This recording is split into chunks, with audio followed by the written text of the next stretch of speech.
오늘은 프린트 수업을 할게요. 아마 교재가 아직 안 나왔거든. 안 나와서 프린트를 좀 이용해서 수업을 하고 어떤 식으로 수업 진행되는지도 소개 잠깐 할게. 그치? 자, 두 개를 받아가야 돼요, 이거.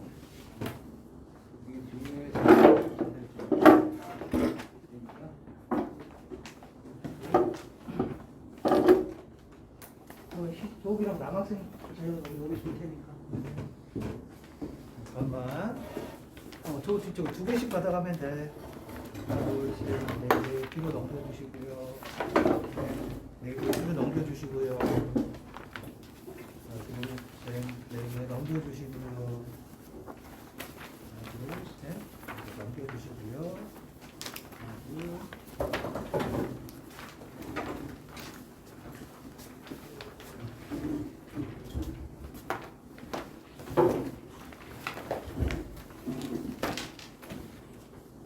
자, 수업 진행 방식 말씀드릴게요. 교재가 나오면 교재를 조금 이렇게 분석하고 문제풀이 방법이나 이런 걸로 할 거고 어떤 식으로 할 거냐면 오늘은 첫 수업이니까 선생님이 만든 교재로 수업을 할 건데 선생님이 만든 교재에서 발췌를 한 거예요. 자, 요거는 수능 대비 비문학 강화 모의고사라고 요거는 매주 풀어보시라고 드릴 겁니다. 여기 1회라고 되어 있지? 1회라고 되어 있는 거 있잖아. 이건 풀어보기. 뒤에 뭐가 있냐면 해설이 있어. 선생님 수업만 이렇게 열심히 잘 쫓아오면 컨텐츠는 충분히 드릴 테니까 공부할 건 충분히 드릴 테니까 요거 44개 만들어 놨거든. 44주 만들어 놨으니까 수능 보기까지 좀 충분할 거야. 어쩌면 수능 보고 와서도 풀어야 될. 죄송합니다. 또 시작했다. 오케이? 그러니까 이걸 매주 스스로 하는 거야. 알겠습니까? 그 다음에 오늘 수업은 이걸로 할 거고, 이제 1회라고 되어 있는 건 매주 나눠주는 거야. 오케이? 무슨 말씀인지 아시겠죠? 오늘 수업은 이걸로. 자, 선생님 수업을 들으려면 이렇게 합니다. 어떻게 하냐면 예습이 되게 중요해요. 독서는 예습이 되게 중요해. 예습을 반드시 해보세요. 알겠습니까? 여러분들이 예습을 하는데 첫 번째 예습할 때 시험 보듯이 한번 풉니다. 그러니까 그게 교재가 됐든 선생님 풀이가 됐든 시험 보듯이 한번 풀어. 무슨 말인지 알겠지? 시험 보듯이 풀기. 이게 무슨 얘기입니까? 시간에 대한 뭘 주자고 스스로 압박감을 줍니다. 실전처럼 한번 풀어보라는 얘기야. 오케이? 됐지? 이렇게 풀었는데 시험 보듯이 풀었는데 잘 풀렸어. 쉬워. 그럼 어떻게 하냐면 넘어갑니다. 다음 지문으로 넘어가. 근데 이렇게 했더니 어려워. 뭔가 깔끔하지가 않아. 그러면 뭐 하냐면 분석해 봅니다. 오케이? 여러분 나름대로 분석해봐. 여러분들이 할 수 있는 만큼만 꼼꼼하게 뭐 한다고? 꼼꼼하게 지문하고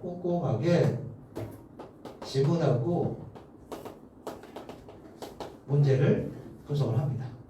됐지? 그리고 뭘 하냐면 잘 어려운 경우면 내가 1등급으로 만들어 줄게. 만점 받게 해줄게. 독서는 조금 어려워. 고전 시간이랑 또 달라. 더 어려워. 근데 더 재미있을까? 고전 시간보다. 내가 알고 있는 게 뭔지, 알지 못하는 게 뭔지를 조금 정해. 내가 아는 게 뭔지, 모르는 게 뭔지를 예습하면서 잘 안 되면 뭐 하면 친구들아? 쉽지 않고 어려운 거야. 분석하라고. 오케이? 스스로 한번 해봐. 얘는 알겠어. 얘는 모르겠어. 이런 걸 꼭 구별해 오라고. 알겠습니까? 그 다음에 예습한 다음에 뭐 할 거야? 수업 들어야지? 그러니까 예습을 안 하고 수업을 듣는 건 별 의미가 없어. 오케이? 왜냐하면 독서라고 하는 건 문법이나 고전 시간처럼 단순히 지식을 전달하는 영역이 아니기 때문에 여러분들 뭘 바꿔야 되냐면 습관, 태도, 읽기 습관, 읽기 태도 이런 걸 바꿔야 되고 그 다음에 글을 이해하는 능력, 독해력을 높여야 되는 거야. 안다 모른다가 아니라 전에 모르는 걸 알게 되는 건 굳이 예습이 필요 없어. 복습하면 돼. 홍진을 뭘 예습을 하니? 홍진이 붉은 먼지야? 속세야? 그래, 그 복습하면 되는 거야. 근데 뭐 독서는 예습을 꼭 하라고요. 그치? 오케이? 그리고 수업을 들으면서 뭘 발견하냐면 가능하면 차이를 발견하려고 노력을 해봐. 선생님이 하는 것과 내가 하는 게 뭐가 다른지 꼭 두 개를 비교를 해보라고. 그러니까 능동적으로 하지 않으면 독서는 늘지 않아요.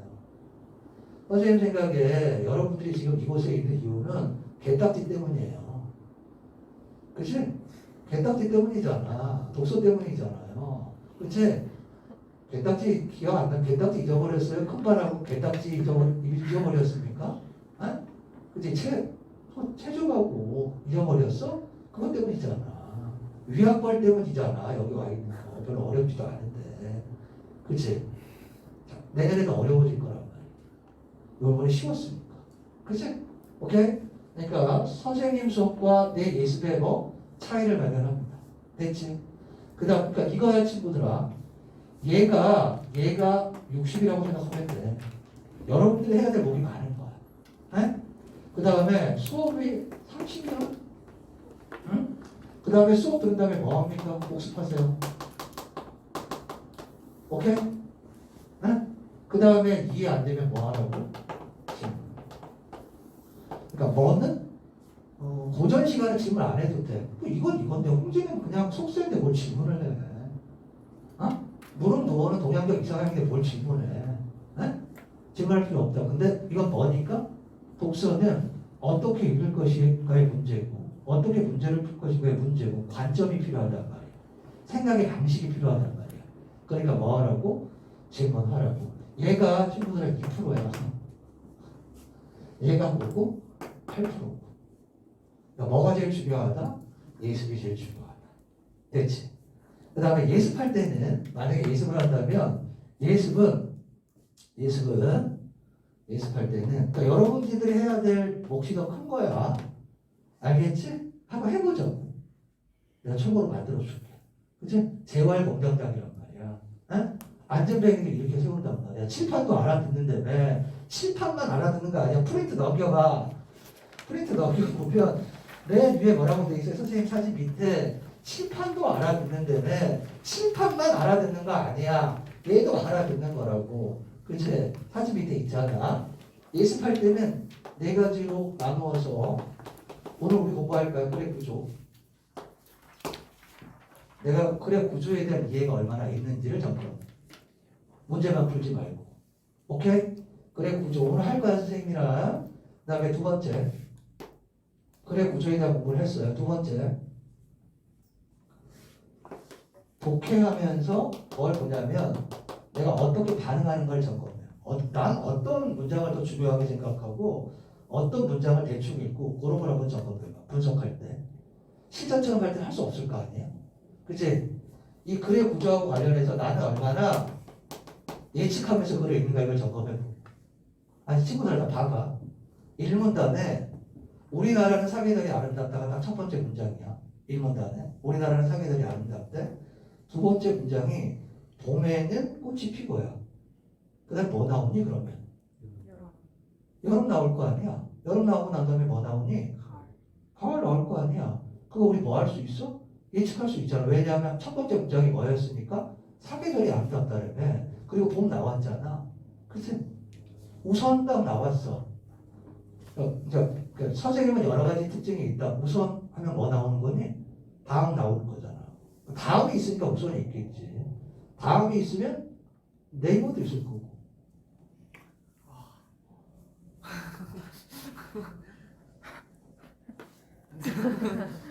구글도 있을 거고. 글을 읽으면서 글의 구조를 안다는 건 뭐 할 수 있는 거냐면 예측할 수 있다는 거야. 그러니까 내가 얼마나 글을 예측하면서 읽고 있나 이걸 한번 점검해 보라고 예습할 때. 오케이? 그 다음에 글을 읽을 때 예를 들면 반응을 하거든. 그래 알았어. 뭐지? 이런 식으로 반응한단 말이야. 그치? 우리가 모든 글을 읽을 때 모든 정보에 똑같은 크기의 어떤 중요도가 있는 건 아니거든. 어떤 거는 더 중요하고 어떤 건 덜 중요할 수 있잖아. 반응을 보라고. 됐지? 세 번째. 문제 풀 때 문제를 보는 거야.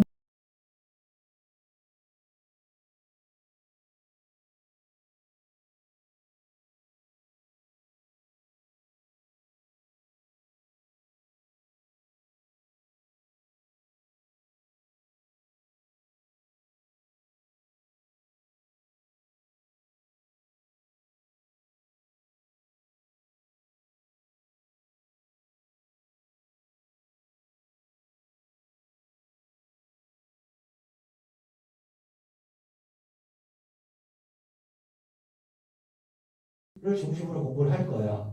어떤 식으로 공부를 선생님 수업을 할 거냐면 첫 번째 글의 구조를 공부할 거야. 선생님이. 오케이?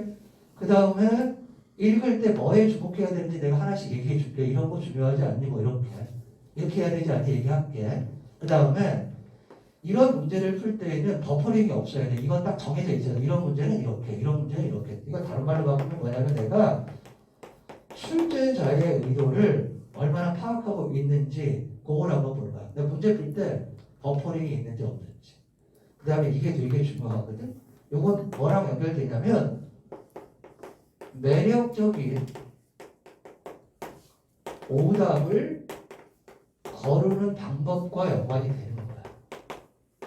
자, 선생님이랑 독서 연습은 4가지 기준으로 하자고. 뭐? 글의 구조.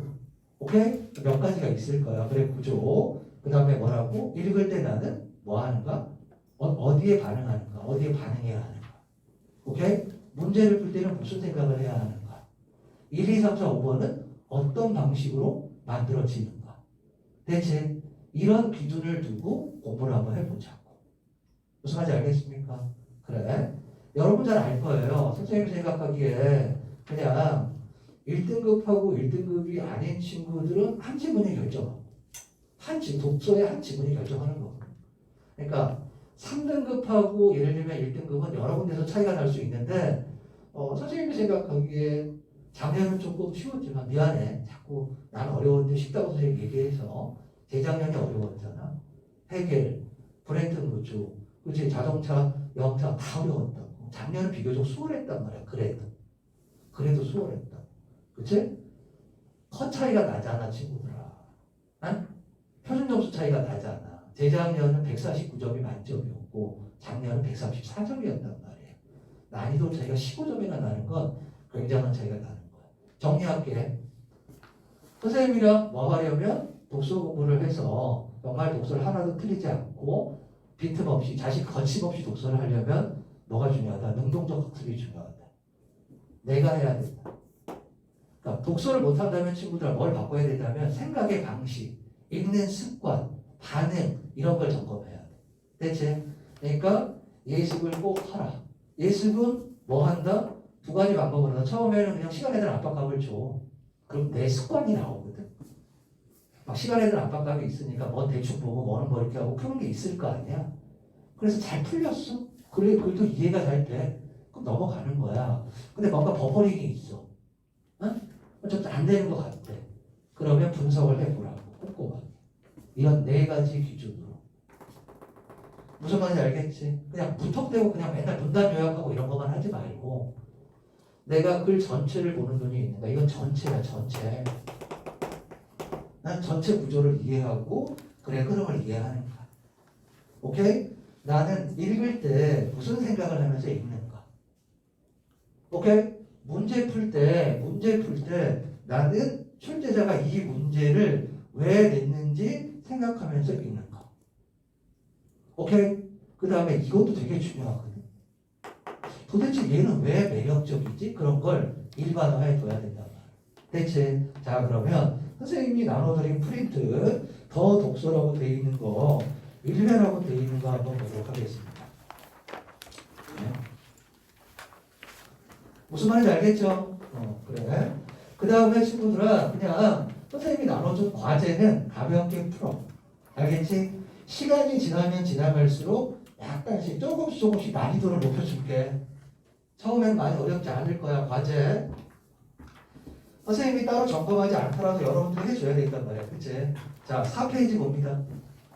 4페이지 봐요. 4페이지 보자, 4페이지. 자, 다음 글을 소리내어 읽어봅시다. 돼 있지, 그치? 자, 우리 졸리니까 그거 한번 선생님이 하나, 둘, 셋 하면 소리내어 읽어보는 거야. 알겠지? 보고 다음 글을 소리내어 읽어봅시다. 하나, 둘, 셋. 대학의 연구 결과에 따르면 한 단어 안에서 글자가 어떤 순서로 배열되어 있고 편집본과 마저 글자가 올바른 위치에 있는 것이 중요하다고 한다. 몰라도 당신은 아무 문제 자, 다 읽었지? 자, 봐봐. 너무 빨리 웃었어. 너무 빨리 웃었던 거. 자, 요걸 한번 읽어볼게요. 우리는 이런단 말이에요, 친구들아. 선생님, 늘 시간이 부족해요. 응? 독서 읽으면 시간이 너무 많이 걸려요. 응? 시간이 부족해요. 저는 읽는 속도가 너무 느린 것 같아요. 아니야. 친구들아, 우리가 오른쪽 봐봐. 글의 구조를, 왜 글의 구조를 공부해야 하는가 있지, 그치?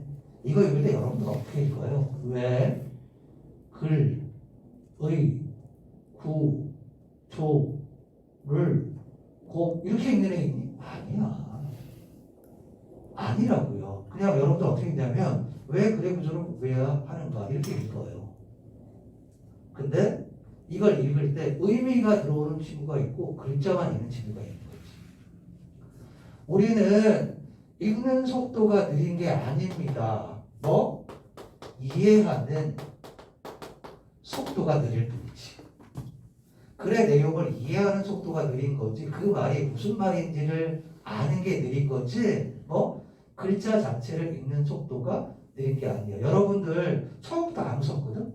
처음에 뭐라고 돼 있어? 여러분들 대부분 캠브리지라고 읽었을 거란 말이야. 자, 봐봐. 그거를 친구들 하자. 봐봐. 초등학생이 있고 초등학생이 있고 재수생이 있고 그 다음에 예를 들면 국어교사가 있다 이거야. 응? 그러면 밑으로 내려갈수록 나중에 웃어. 밑으로 내려갈수록 이게 잘못됐는지 모르고 읽는다고. 저절로 지가 고쳐가면서 읽는다고. 그러니까 여러분들 처음부터 그랬어. 처음부터 킥 웃은 게 아니라 처음은 뭐라고 대부분 읽었냐면 캠브리지 대학이라고 읽었을 거야. 그 다음에 연구 결과라고 읽었을 거라고. 연결국어라고 읽지 않고, 그치? 내가 어떻게 읽었는가 한번 점검해 보라고요. 근데 읽다 보니까 어느 순간부터 얘가 글자 순서가 엉망인 게 발견이 됐어. 이상해. 그치? 킥킥 웃음이 나오는 거지. 이 얘기는 무슨 얘기냐면 우리도 모르게 뭐를 읽을 때 글을 읽을 때 한 글자 한 글자 읽지 않는다는 거야. 잘못된 걸 스스로 모함해서 읽어간다고? 체험하면서 읽는 거라고. 만약에 초등학교 1학년한테 읽으라면 이렇게 읽을 거야. 캡릿 부지라고 읽을 가능성이 있다는 거지. 왜? 걔한테 뭐가 없으니까? 캠브리지 대학이라는 거에 대한 개념이 없으니까. 이걸 한번 생각해 보라고요. 오케이? 무슨 말인지 이해되시죠? 오케이? 그러니까 뭘 생각해? 나는 결코 읽는 속도가 느리지 않다. 배경 지식이 부족할 수도 있고요. 그 다음에 문장을 읽는 훈련을 덜 해서 뭐 할 수도 있다? 이해력이 딸릴 가능성이 매우 크다. 그치? 요 말을 꼭 기억하세요. 어떤 말을 꼭 기억하냐면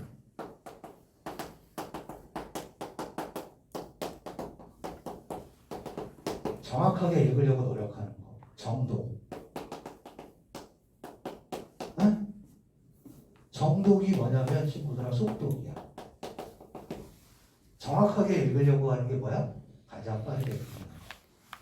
그러니까 여러분들이 왜 시간이 많이 걸리냐면 문제 풀 때 정확하게 안 읽고 빨리빨리 읽으려고 하니까 문제 풀 때 여러 번 읽어서 그래.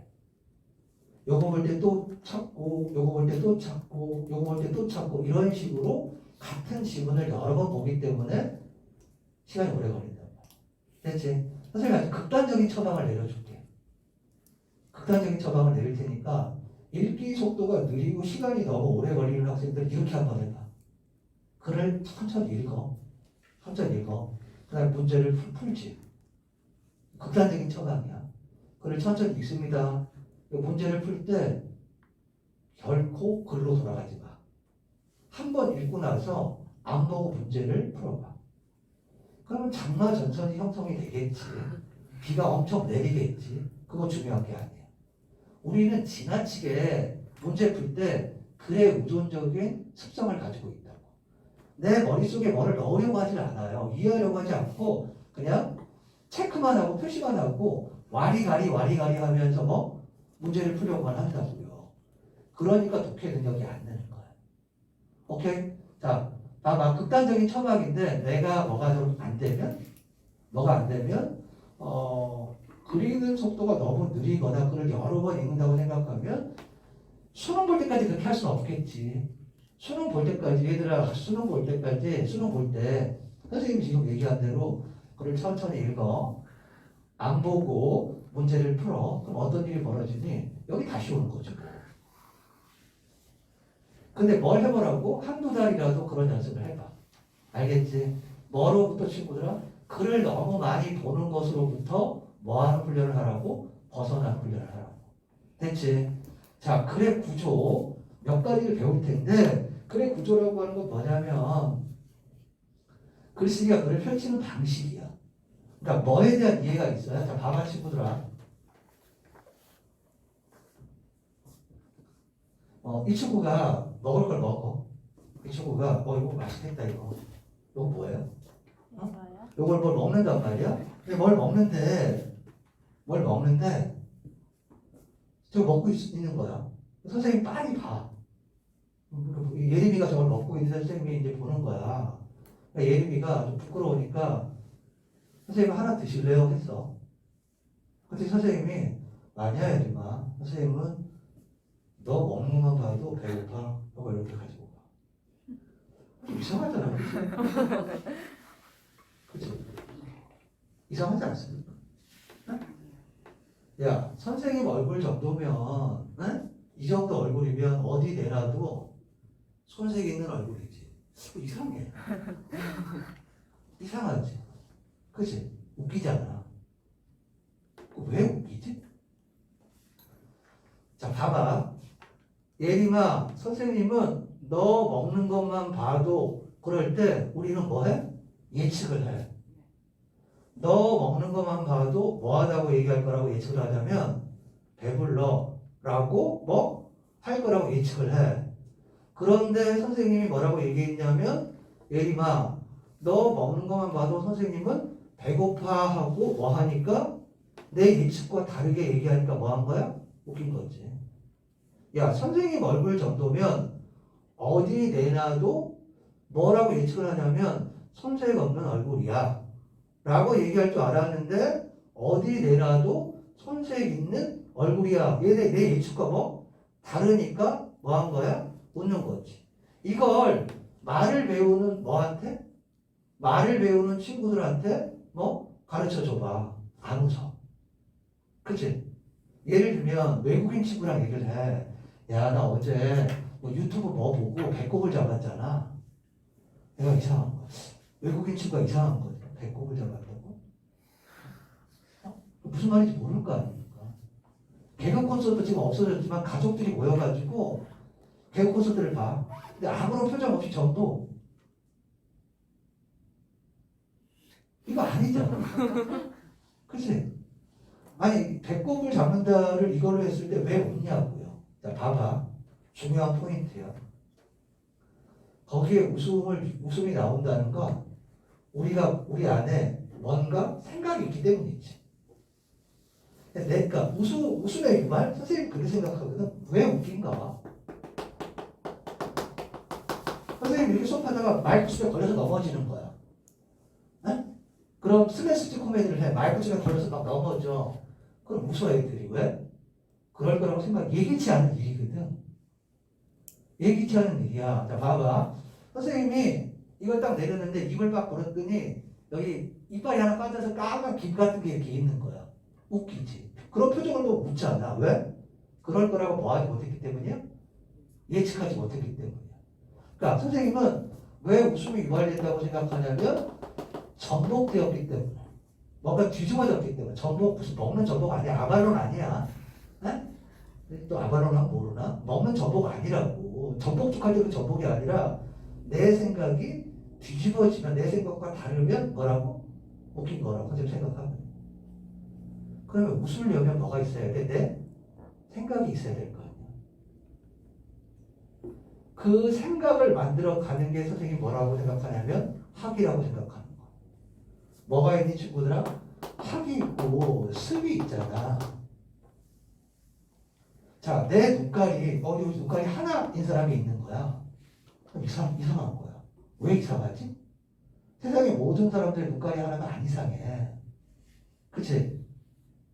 내 눈깔이 몇 개니까? 내 눈이 두 개니까 두 개라는 인식이 있으니까 하나짜리를 보면 뭐 한 거야? 이상한 거지. 그러니까 공부라는 게 뭐냐라는 거야. 글을 읽는 행위라는 게 뭐냐라는 거야. 우리는 무엇을 공부하냐라는 거야. 글의 구조를 공부한다는 건 선생님 생각하기에 뭐냐면 내 안에 어떤 글에 대한 인식의 틀을 만들어 놓는 거야. 자, 봐봐. 예를 들면 예림이는 목표가 꿈이 의사가 되는 거야. 근데 기림이는 빵을 좋아해. 미친놈의 진술이지. 자, 봐봐. 어렵지 않아. 예림이는 꿈이 의사야. 근데 기림이는 선생님 딱 얘기했어. 그러면 여러분들이 예측을 한다는 거야. 예림이는 취미가 살인이야. 근데 기림이는 딱 이렇게 나오면, 희원이는 딱 나오면 취미 예측할 거라고 뭐 한다고? 예측하지 않아. 너무 당연하게. 공부라는 건 우리 안에 그런 거를 독서라고 하는 것보다 근본적인 걸 얘기하는 거야. 그런 걸 집어넣는 거라고. 그래야 뭐 할 수 있다고? 예측할 수 있다고. 그래야 반응할 수 있다고. 그러니까 똑같은 걸 보고 이상함을 느낄 수도 있고 이상함을 느끼지 않을 수도 있잖아요. 무슨 말인지 알겠습니까? 이상함을 느낀다라고 하는 건 뭐냐면 예를 들면 빨리 가자라는 문장이 있어. 이거를 가자 빨리 이렇게 써. 이런 걸 뭐라고 하니? 도치라고 하거든. 도치법? 그렇잖아. 그러면 도치는 원래 순서에서 바꾸는 게 도치잖아. 그러면 얘가 도치라는 걸 알려면 이거에 대한 뭐가 있어야 된다고? 인식이 있어야 된다는 거야. 좀 어려울까?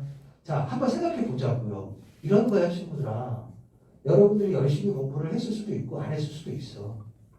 근데 공부를 안 해서 재수를 하면 너무 문제 해결은 쉬워. 근데 내가 나름대로 공부를 했다? 근데 그럼에도 불구하고 결과가 나쁘지 않았다면 공부를 잘못한 거잖아. 공부를 안 한 게 아니라. 그러면 국어 영역에서 변별력이 가장 크다는 독서 공부는 왜 그렇게 잘 안 되는가? 왜 그렇게 나아지는 것 같지 않은가? 선생님 생각에는 뭐냐면 그냥 아무 생각 없이 읽고 풀고 해설지 보고 끄덕끄덕하고 이런 행위를 반복하는 것 같아. 그러니까 무엇을 공부하는지 학습에 대한 목표나 이해가 되게 부족한 거지. 오케이? 잘 걸렸어. 나한테 잘 걸렸어. 잘 걸렸다. 한번 그런 걸 해보자라는 거야. 첫 근본적으로. 우리는 친구들아 데카르트가 이야기한 것처럼 생각하기 때문에 존재하는 게 아니야. I think, therefore I am이 아니라고요. 코기토 에르고 줌이 아니라고 선생님 생각에는. 우리 아무 생각이나 해볼까? 아무 생각이나 지금 선생님 지울 테니까 3초만 생각해봐. 아무 생각이나 해. 아, 참 재수 저 인간 뭐지? 뭐 이럴 수도 있고. 오늘 점심 뭘까? 배고프다. 우리 택배는 안 오지? 그냥 강민철 인강이나 들어야 되겠다. 그럴 수도 있고. 김동욱 거 들을까? 아니 김승리? 그러다가 패배할까? 아무 생각이나 해도 좋아. 여러분은 생각을 뭘로 합니까? 생각을 내가 뭘 했어? 그러면 나의 생각은 내가 어떤 생각을 하든 언어로 하는 거거든. 강민철 수업 들을까? 강민철이 떠올라.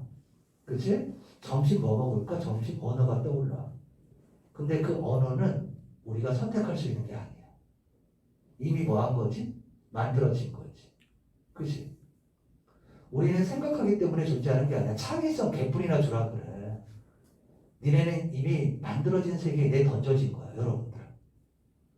나는 생각하지 않은 곳에서 존재하고 존재하지 않은 곳에서 생각하는 거야. 내 얘기는 아니지만. 네? 선생님이 무슨 얘기하고 싶은 거냐면 학이라고 하는 건 뭐냐면 이미 만들어진 체계, 글을 읽는 구조, 글을 읽는 방법, 그런 인식의 틀을 뭐 하는 거다? 습득하는 게 공부라는 거야. 똑같은 글을 읽는데 어떤 사람은 그걸 이해하고 글자를 못 읽어서가 아니란 말이야. 어떤 사람은 이해를 하고 어떤 사람은 반응을 하고 어떤 사람은 반응하지 않는단 말이야. 왜 그러냐고 선행적으로 그거를 바라보는 뭔가가 있는 사람이고 없는 사람이다 이거예요. 보다 근본적인 고민을 해. 얼음에 감밀듯이 맨날 무슨 요약하라고 만나. 요약하고 왜 하는지도 모르고. 선생님 달이 너무너무 보고 싶어요. 달. 저에게 달을 보여주시면 안 돼요? 국어를 너무너무 잘하고 싶어요. 국어를 가르쳐 주세요. 달이 보고 싶다고요. 그래? 내가 경험이 많으니까 선생님이 달을 보여줄게. 저기를 봐라. 하고 달을 가리켰어. 뭘 봐야 돼? 달을 봐야지 왜 손가락을 보냐고. 달을 봐야지 왜 손가락을 보냐고요. 여러분들은 손가락을 보는 공부를 되게 많이 했다고. 왜 하는지도 모르고 목표도 없고 그냥 많이 하면 되는 줄 알고. 오케이, 기억해. 수학하고 목적을 혼동하면 안 되는 거야. 아니, 요약은 왜 하는데? 요약하는 문제가 나와? 안 나와. 수능 국어에서. 그거 자체가 목적이 아니란 말이에요. 요약 훈련은 매우 중요하지. 근데 그것 자체가 목적이 아니란 말이야. 그러니까 그런 근본적인 논을 갖고 공부를 해봐. 여러분들 아마 국어에 있어서 정말 뭐가 될 거야? 최고 수준에 도달하게 될 수 있어. 그게 누구? 나 때문이 아니라 여러분 스스로. 내가 하는 거니까. 됐지? 자, 글의 구조는 뭐다? 첫 번째, 생각의 방식이다. 선행적으로 글의 구조를 뭐야? 익혀야 뭐 할 수 있다? 뭐 할 수 있다? 반응할 수 있다. 그래서 몇 개 되지도 않아. 몇 가지 안 되는 글의 구조를 우리가 뭐 해보자? 선행적으로 익혀보자. 그걸 익혔다면 그거에 대해서 뭐 해보자? 반응해보자. 첫 번째 학습 목표 뭐 공부하기? 글의 구조. 이걸 통해서 뭐 하는 연습을 한다? 예측하는 연습을 한다. 글의 구조를 이해하고 뭐 하는 연습? 예측하는 연습을 한다. 페이지 넘겨서 6페이지 가봅니다. 자, 모의평가예요. 자, 글의 완결성 그랬어. 수능에 나오는 모든 글은 완결성을 지녀야 돼. 이런 거야, 친구들아. 1문단에서 A, 스몰 ABC를 이야기했어. 그런데 2문단에 스몰 A가 나와. 에? 그러면 당연히 뭐가 나와야 돼? 뭐가 나와야 돼?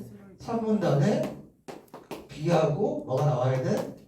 C가 나와야 돼. 그치? 그래야 글이 뭘 갖는 거라고? 그래야 글이 뭘 갖는 거라고? 완결성을 갖는 거라고. 그치? 자, 봐봐, 친구들아. 요 두 개의 문단을 읽으면, 얘를 뭐 할 수 있어? 당연히 예측할 수 있지. 그치? 그러니까 1문단만 읽었을 때에는 예측이 불가능할 수도 있지만 1문단에 이게 있고 2문단이 A로 시작한다면 당연히 이어지는 내용을 뭐 할 수 있다? 예측할 수 있다. 이거는 지금 첫 번째 문단에서 정보를 뭐 하는 거야? 나열하는 거야. 열거하는 거야. 열거하는 건 뭘 지내야 된다? 완결성. 오늘은 뭘 연습해 볼 거냐면 글의 구조 중에서 완결성을 활용하면 글의 내용을 얼마나 효과적으로 이해할 수 있는지 그거 연습을 한번 해볼게. 됐지? 자, 모의평가입니다. 한번 볼게요. 어떤 명제가 참이라는 것은 무엇인가? 자, 우리 뭐 한다, 친구들아? PS 구조는 많이 들어봤지. PS 구조는 뭐예요? 문제가 있고 그걸 해결하는 솔루션이 있는 거야. 프로블럼 솔루션이야. 어떤 명제가 물론 모든 글은 여러 가지가 뒤섞였을 거야. 뒤섞였는데 주된 게 뭔지에 대해서 고민해 보자는 거. 어떤 명제가 참이라는 것은 무엇인가? 이 질문에 대한 답변이 되게 많은가 봐. 근데 그 중에 하나가 뭐라고? 정합설이다. 자, 첫 번째 문장 뭐 얘기했어요? 명제의 뭐에 대해서 어떤 명제가 참이라는 게 뭔가? 요거에 대한 답이 되게 많다고, 그지? 근데 그 중에 하나가 뭐라? 정합설이다. 그치? 됐지? 오케이. 세 번째 문장.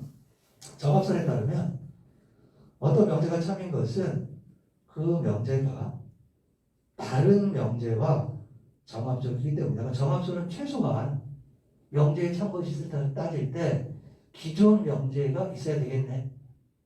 명제가 몇 개 이상 있어야 되는 거야? 2개 이상 있어야 되는 거야. 그치? 오케이? 그거 교환할 수 있고. 됐지? 정합설은 얘들아 뭐가 있냐면 어떤 명제가 있고요. 어떤 명제가 있고 기존 뭐가 있냐면 명제가 있으면 이 둘 사이가 뭐 하면 정합적이면, 그치? 이 명제를 뭐라고 이야기한다? 참이라고 이야기한다. 그 얘기잖아. 그치? 됐지? 어떤 명제에 참거짓을 어떻게 따지냐. 기존에 참이라고 인정한 명제가 있단 말이야. 그 명제와 어떤 명제가 뭐하면 정합적이면 이 어떤 명제를 참이라고 이야기할 수 있다 이거잖아. 그치? 됐니? 그래. 자, 그러면 정합적이라는 무슨 의미인가? 정합적이라는 것은 명제들 간의 특별한 관계인데, 명제들 간의 특별한 관계, 명제가 2개 이상 있어야 되는 거야. 이 특별한 관계가 무엇인지에 대해서는 전통적으로라는 말은 변화를 전제하고 있는 말이에요. 뭐라고 친구들아? 전통적으로라는 말은 변화를 전제하고 있는 말이라고요. 그치? 오케이? 전통적으로, 그치? 정합적에 전통적으로 뭐가 있냐면 모순 없음이 있고요. 그치? 그 다음에 뭐가 있다? 함축이 있고요. 그 다음에 뭐가 있다? 설명적 연관이 있다. 그치? 자, 친구들아, 정합성은 뭐라고? 정합적이라고 하는 건 뭐다? 정합적은 명제들 간의 특별한 뭐라고 얘기했냐면 관계라고 얘기했어. 그치? 그러면 자 봐봐. 모순 없음도 정합적이다의 하나가 되는 거지. 함축도 정합적이다는 것의 하나가 되는 거지. 설명적 연관도 정합적이다는 것의 하나가 되는 거지. 그럼 여기에 전부 다 명제가 몇 개 나와야 돼? 2개가 나와야 되는 거야. 여기에도 2개. 2명제가 모순이 없는 거고, 2명제가 함축인 거고, 2명제가 설명적 연관이어야 되잖아. 그치? 그치? 왜냐하면 뭐라고 이야기했냐면 정합적이라는 건 명제들 간의 특별한 관계래요. 그럼 여기도 명제들의 관계가 나와야 되고, 여기도 명제들의 관계가 나와야 되고, 여기도 명제들의 관계가 나와야 되나? 그치? 됐습니까? 그래. 먼저 이런 걸 선생님이 뭐라고 부르냐면 먼저 이 문단에 먼저 이렇게 시작하잖아. 선생님은 여기에다가 이런 이름을 붙여봤어요. 어떤 이름을 붙여봤냐면 담화 표지라고 하는 이름을 한번 붙여봤어요. 응? 오케이? 담화 표지를 잘 뭐하면 활용하면 글을 되게 효과적으로 읽을 수 있습니다. 먼저라는 말이 나왔다는 건 뭐가 나온다는 거? 당연히 다음이 있다는 거지. 다음이 나온다는 것은 당연히 뭐가 있다는 것? 네이버. 그렇지 않습니까?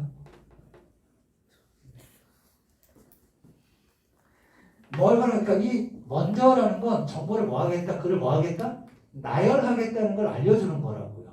그치? 오케이? 정합적이다를 먼저 모순 없음으로 정의하는 경우 추가되는 명제가 이미 참이라고 인정한 명제와 모순이 없으면 정합적이야. 자, 천천히 모순 없음 뭐? 추가된 명제가 있어요. 네?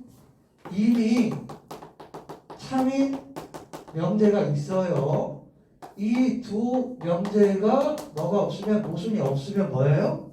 모순이 없으면 정합적이에요. 그치? 정합적이다를 모순 없음으로 이해하는 경우 추가된 명제가 이미 참인 명제와 모순이 없으면 뭐하다고? 정합적이라고. 됐지? 오케이? 계속 가볼게. 명제와 모순이 없으면 정합적이고 모순이 있으면 정합적이지 않대. 여기서 모순이란 은주는 민수의 누나이다와 은주는 민수의 누나가 아니다처럼 동시에 참이 될 수도 없고 동시에 거짓이 될 수도 없는 명제들의 관계를 말한다. 모순이 뭐라고 얘들아? 모순이라고 하는 건 동시에 참일 수 없고요. 동시에 거짓일 수도 없는 거야. 이 얘기는 뭐지? 2 명제 중에 하나는 둘 중 하나는 뭐 해야 된다는 거야? 반드시 뭐라는 거예요? 참여해야 된다는 거예요. 무슨 말인지 알겠습니까? 둘 중 하나는 반드시 참여해야 뭐가 없는 거예요? 모순이 없는 거지. 그치? 무슨 말인지 알겠습니까? 그러면 모순이 없다는 건 그런 거잖아. 그치? 무슨 말인지 알겠습니까? 그래, 계속 가볼게. 자, 뭐 그게 중요한 게 아니라 정합적이다를 모순 없음으로 정의한 입장에 따르면 은주는 민수의 누나에다가 참일 때 수가 되는 명제 은주는 학생이다는 앞에 동시에 뭐가 있어요, 친구들아? 동시에 참이 될 수 있잖아. 은주는 민수의 누나가 참일 때 은주는 학생이다가 동시에 참이 될 수 있잖아. 그러니까 모순이 없는 거지. 동시에 참이 될 수 있으니까. 그치? 오케이? 정합적이고 정합적이기 때문에 참이다. 그런데 정합적이다를 모순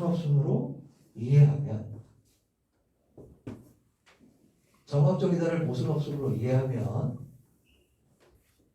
관계 없는 명제들도 모순이 발생하지 않는 이유 하나만으로 모두 정합적이고 참이 될 수 있다는 문제가 생긴다. 자, 봐봐. 정합적이다를 모순 없음으로 이해하면 관계 없는 두 명제가 정합적이라는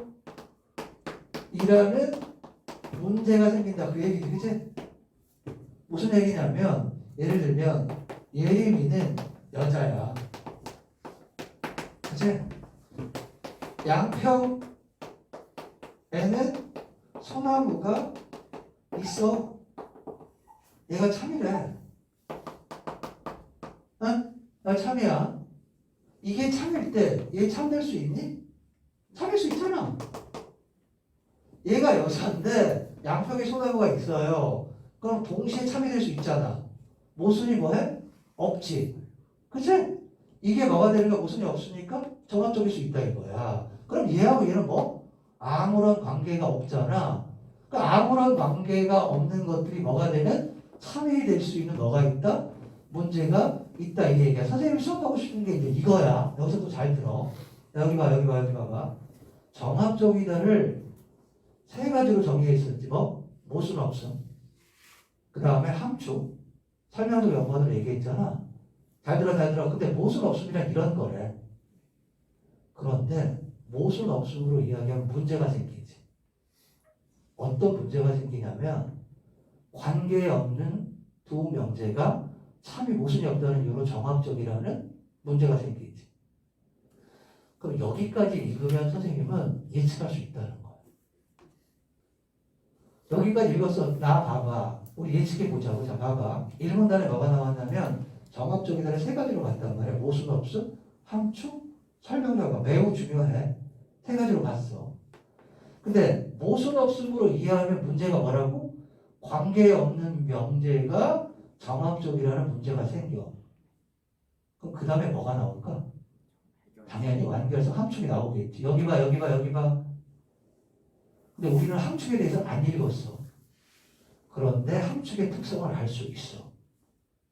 그러니까 정합적이다를 함축으로 이해하는 건 두 명제가 반드시 안 읽었는데 반드시 뭐가 있을까?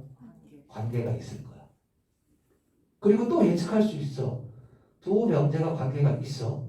그런데 얘도 어떤 문제가 있을 거야. 그래야 뭐를 설명할 수 있습니까? 설명적 연관을 얘기할 수 있습니다. 그래야 글이 뭘 가지니까? 완결성을 가지니까. 자, 봐봐. 여기 봐봐. 1문단에 뭐라고 얘기했냐면 중요한 거야. 생각을 조금 해. 자, 정합적이다를 1문단에 모순 없음 함축 설명적 연관을 얘기하는데 모순 없음이란 이런 거야.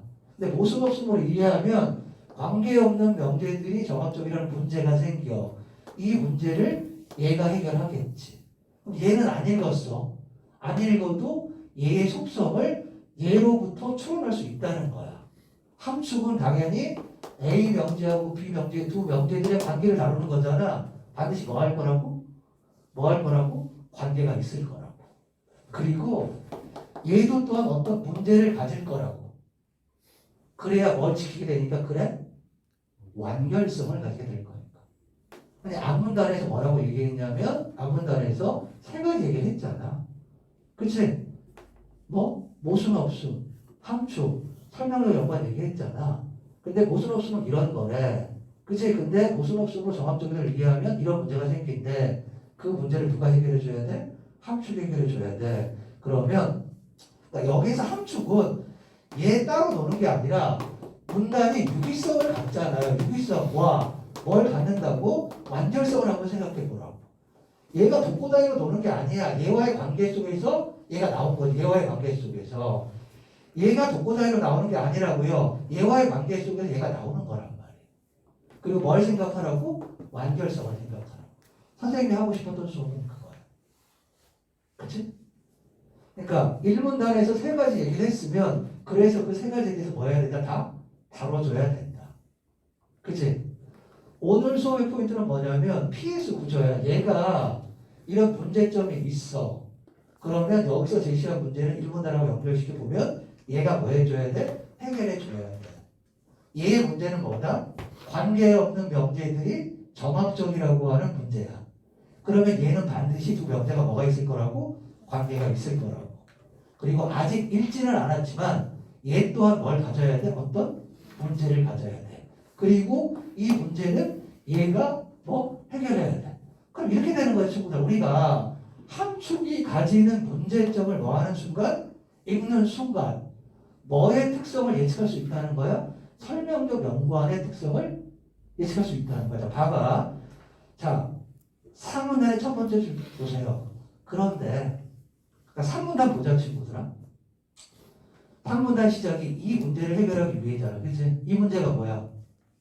이런 것도 읽기 스킬이야. 읽기 방법이야. 이 문제를 추상적으로 읽지 말고 그거를 앞에 나온 용어로 바꿔봐. 관계없는 명제들이 정합적이라는 문제를 해결하기 위해잖아. 오케이? 무슨 말인지 알겠습니까? 자, 봐봐. 선생님 뭐라고 얘기했냐면 거기 뭐가 나오냐면 지시어가 나와요. 응? 지시어가 나온다고 얘를 구체적인 언어로 바꿔서 읽는 연습을 하라고. 이 문제를 해결하기 위해 어떻게 읽는 거야? 관계없는 명제가 정합적이라는 문제를 해결하기 위해. 그러면 그 해결 방법이 나오는 거잖아. 그치? 오케이? 함축으로 정리하기도 해. 함축은 얘가 참일 때 얘가 반드시 참여되는 것과 같다는 관계를 이룬다. 됐지? 반드시 참여한다는 건 둘이 필연적으로 뭐가 있다는 거야? 관계가 있다는 거지. 그치? 그리고 4문단의 첫 번째 문장을 읽었어. 그런데 정합적이다를 함축으로 정의할 경우에는 참여될 수 있는 명제가 과도하게 제한돼. 여기 봐. 여기 보세요. 이 문제를 해결하기 위해서 얘를 가져왔지. 근데 얘의 문제는 참인 명제가 적어. 그러면 얘의 특성은 뭐니? 얘보다 뭐가 많은 거야? 참여되는 명제가 더 많은 거겠지. 당연한 거 아니겠습니까? 얘가 가지는 문제가 뭐라고? 이 문제를 해결했어. 얘가 가지는 문제를 해결했지만 얘가 가지는 문제는 뭐냐면 참인 명제가 뭐야? 되게 적은 거란 말이지. 그러면 얘를 읽지 않았지만 우리가 충분히 뭐 할 수 있어? 예측할 수 있다는 거지. 이해돼? 당연히 참여되는 명제가 뭐? 많겠지. 3문단의 맹태가 봐. 정합적이다를 설명적 연관으로 정의하면 함축으로 이해하는 것보다 많은 수의 명제를 참으로 추가할 수 있다. 이렇게 돼 있네. 그러니까 선생님이 친구들아 오늘 수업하는 게 뭐 요거 하나하나를 꼼꼼하게 설명하려는 게 아니라 완결성, 유기성 이런 걸 생각하면서 글 전체가 어떤 식으로 흘러가는가를 우리가 이해하자. 그리고 문단과 문단은 반드시 뭘 가지고 있다? 유기성, 연관성을 가지고 있다. 그러면 충분히 뭐 할 수 있다? 어떤 내용이 나오는지 뭐 할 수 있다? 예측할 수 있다. 됐지? 그런 걸 한번 연습해 보자고요. 이렇게 한번 쭉 정리해 보고 문제는 여러분들이 한번 풀어보시고 그 다음에 9페이지에 나오는 건 2017학년도 법학 적성 시험이에요. 니트라고 보통 하지. 네? 보통 비트라고 하는데 얘도 한번 글의 구조를 통해서 예측을 해보고 내용을 한번 효과적으로 이해해보자 이거야. 응? 이거 법학 적성 시험이라며 대학원 시험이라며 글의 구조나 완결성을 이해하면 더 쉬워. 그러니까 노가다로 읽지 말고 뭐 전체를 보는 눈 이런 걸 한번 키워보자 이거야. 요거 대체 선생님이 말하려고 하는 거 뭔지 알겠지? 자, 일문단에서 이야기한 것 전부 다 얘기해줘야 돼. 그래 뭐? 완결성. 수능에 출제되는 모든 질문은 뭘 갖는다? 완결성을 갖는다. 그치? 그리고 문단과 문단은 따로따로 노는 게 아니라 뭘 가진다? 유기성을 갖는다. 글의 구조 뭐? 완결성, 유기성. 됐지? 그 다음에 이게 완결성, 유기성을 생각할 때 뭐였다고? 문제, 해결, 문제, 해결. 요 관계를 알면 읽지 않아도 어느 정도 핵심이 되는 특성을 뭐 할 수 있다? 예측할 수 있다. 됐니? 자, 그 다음 거 한번 보자고요. 지금 우리 뭐 공부하고 있습니까? 글의 구조. 글의 구조를 왜 공부합니까? 글의 구조를 익혀서 뭐 중요한 내용을 뭐 해보자? 예측해보자. 그치? 됐지? 자, 그 다음 거 한번 볼게요. 1문단 한번 보자. 1문단. 처음 뭐 넓은 바다에서 말이야. 배가 난파했어. 선원 A가 바다에 빠졌다. 그치? 근데 널빤지가 있어서 딱 잡았어요. 근데 이게 한 사람을 겨우 지탱할 만큼밖에 안 된 거야. 에? 근데 저기서 선원 B가 막 헤엄쳐서 오네. 에? 널빤지는 한 사람밖에 지탱 못하는데. 그래서 어쩔 수 없이 선원 A가 선원 B를 밀쳐서 선원 B는 죽고 선원 A는 구조가 됐어. 1문단의 내용이 그거지. 그치? 오케이? 이건 가상의 사건 카르네아데스의 너를 바탕으로 구성된 사례. 그치? 이 사례는 윤리적으로 허용될 수 있는지도 논란거리지만 그건 중요한 거 아니고 여기서 안 다루는 거고 형법상 처벌되어야 하는지 따져볼 만하다. 자, 1문단 뭐지? 자, 선언 누가 있어? 선언 A가 있고 선언 뭐가 있냐면 B가 있단 말이야. 얘가 얘를 자기가 살기 위해서 뭐 했어? 죽인 거잖아요. 선언 A가 자기가 살기 위해서 자기가 뭐 하기 위해서? 살기 위해서 그치? 살기 위해서 선언 B를 죽였잖아. 그치? 이게 윤리적인 문제는 내버려져 주고 이게 처벌해야 되는 거야. 얘 처벌해야 돼. 뭐 이런 얘기잖아. 그래서 이제 얘만 살아났단 말이야. 근데 얘 처벌해야 돼. 이거잖아. 그치? 2문단. 1문단은 그냥 살해 대시한 거야. 2문단. 범죄는 1. 구성요건에 해당하고 위법하며 위책한 행위라고 정의된다. 범죄의 정의가 뭐다? 범죄가 성립하려면 자, 얘가 처벌한다는 건 범죄라는 거잖아. 범죄의 성립은 뭐라고 되어 있냐면 구성요건에 해당한대. 구성요건에 해당하고 그 다음에 위법하며 유책한 세 번째가 뭡니까? 유책한 행위라고 정의하는. 이래야 범죄인 거야. 그쵸? 오케이? 이 세 가지 요소 가운데 하나라도 빠지면 범죄가 성립하지 않는다. 이 세 가지를 모두 충족해야 뭐 범죄가 성립한대요. 여기까지 됐습니까? 이 세 가지를 뭐 해야지? 모두 충족해야지 범죄가 성립한다. 됐지? 예측해보자. 예측해볼게. 그러면 이 선언 A의 행위는 구성요건에 해당할까? 안 읽었어. 선언 A의 행위는 구성요건에 해당할까? 선언 A의 행위는 구성요건에 해당하는지 따져볼 거 아니겠니? 그치? 구성요건에 해당할까?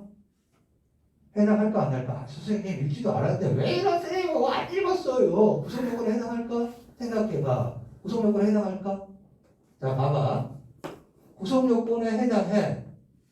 해당하지 않아. 해당하지 않으면 뭐지? 범죄 성립돼야 안 돼? 안 되지. 그러면 어떻게 되지? 글이 끝나지. 글이 끝나면 뭐를 위한 거지? 완결성을 위배한 거지. 자, 봐봐. 내용이 아니라 구조로 접근해 보는 거야. 완결성이라고 하는 수능에 출제되는 구조로 접근하는 거 안 읽어도. 그치? 당연히 뭐 해야 돼? 구성 요건에 해당해야지. 그치? 선언 A의 행위는 위법할까? 안 읽었어. 위법할까? 위법할까? 자, 봐봐. 선언 A의 행위는 위법하지 않대. 않으면 범죄 성립해 안 해? 안 하지. 그러면 그걸 뭐 해? 선언 A는 처벌할 수 없어. 그걸 끝나겠지. 그럼 뭘 위배하게 된다고? 그래? 완결성을 위배하게 된다. 그러니까 적어도 선언 A의 행위는 뭐 한 거야, 친구들아?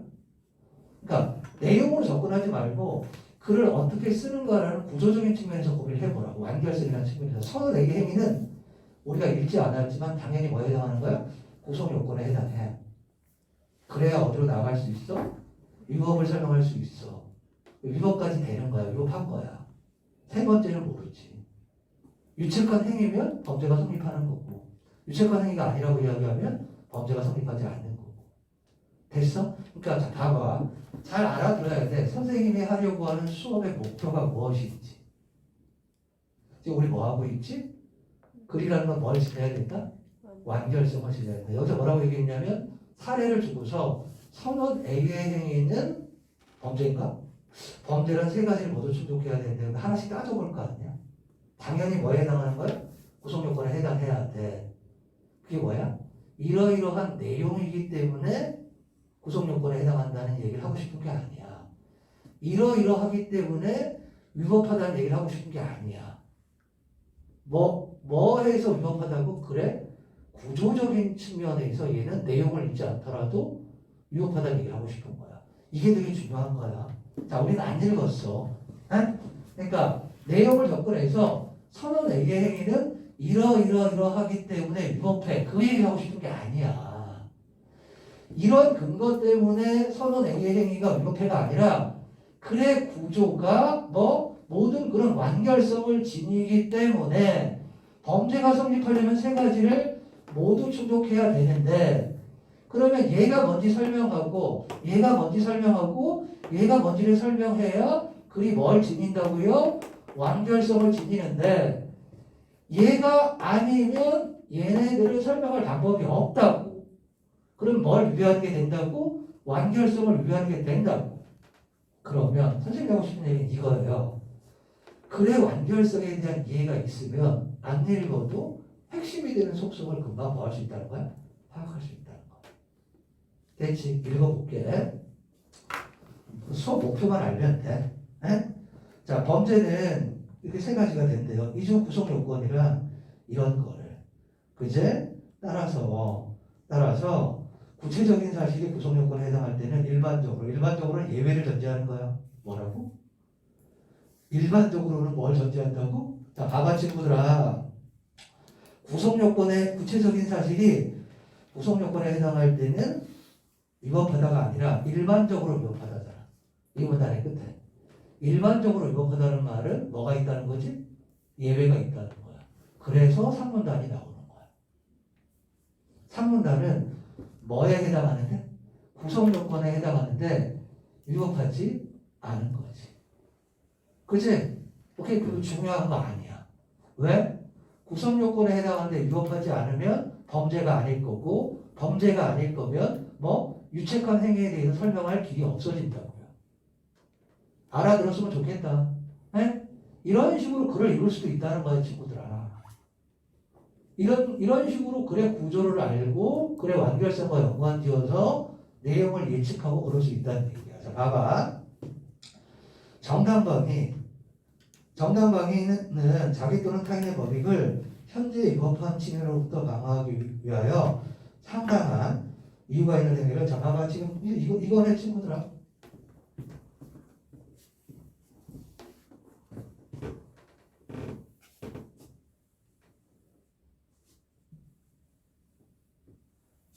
내용을 설명하기는 저기 한데 일반적으로 구성 요건에 해당하면 위법하다는 거잖아. 근데 구성 요건에 해당하더라도 위법하지 않은 경우가 있다는 거지.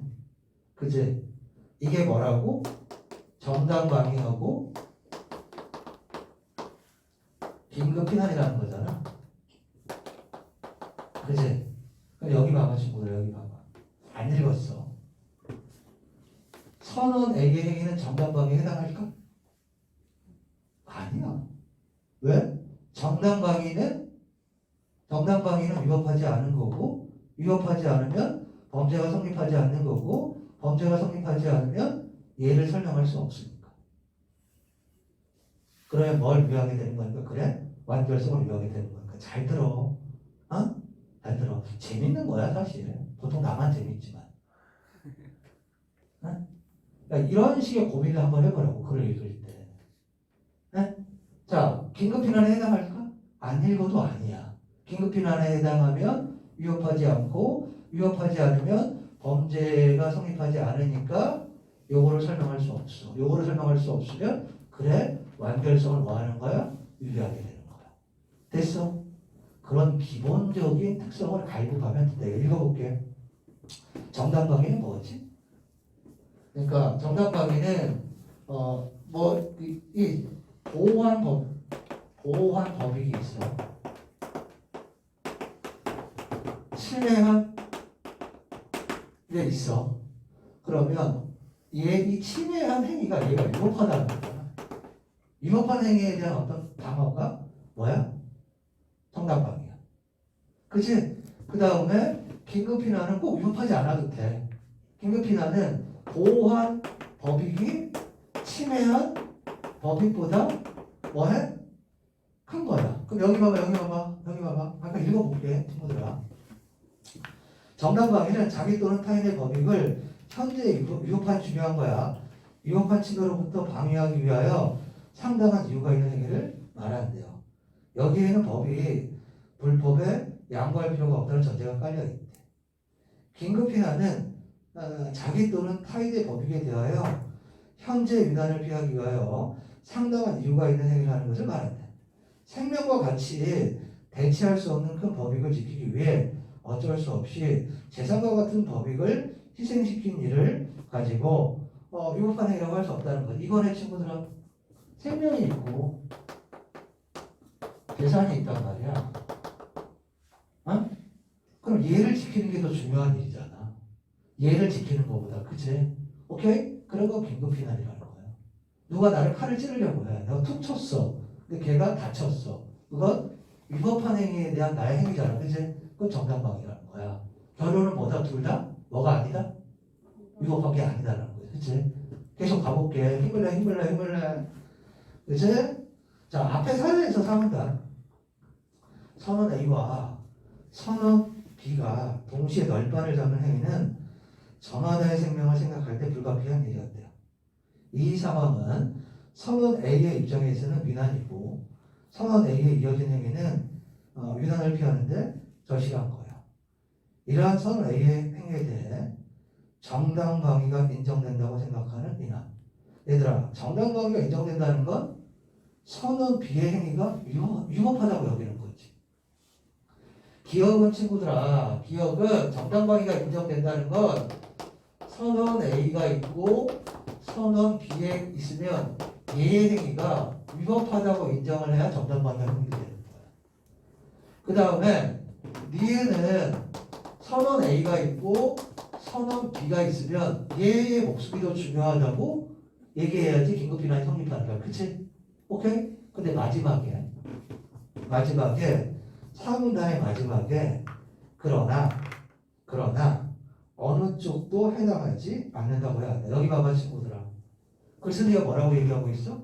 그러나 기억 정당방위에도 해당하지 않고 긴급피난에도 해당하지 않는데 여기 봐봐. 계속 괴롭혀야지. 그걸 내용으로 설명하면, 내용으로 접근하면 왜 정당방위가 안 되냐면 A의 널빤지를 뺏으려고 하는 선언 B의 행위는 위법한 행위가 아닌 거야.